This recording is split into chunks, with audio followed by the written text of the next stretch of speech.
Нас объединяют героические сыны абхазского и российского народа, которых невозможно и не нужно делить, потому что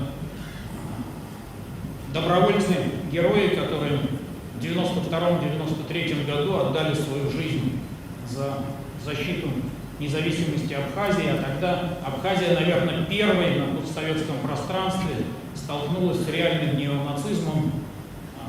Уже тогда представители нацистских подразделений, с которыми сегодня во время специальной военной операции мы воюем в зоне СВО, уже тогда их представители воевали против Абхазии, воевали против независимости Абхазии. И российские добровольцы, которые отдали свою жизнь, конечно, это сыны России, которыми мы гордимся, но уверен, что сегодня это и сыны Абхазии.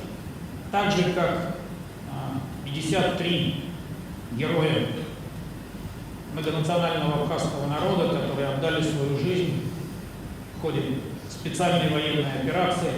И мы понимаем, что для Абхазии 53 жизни своих сыновей, своих героев – это очень большая утрата, и мы ценим, и память об этих героях навсегда будет в сердцах всего российского народа.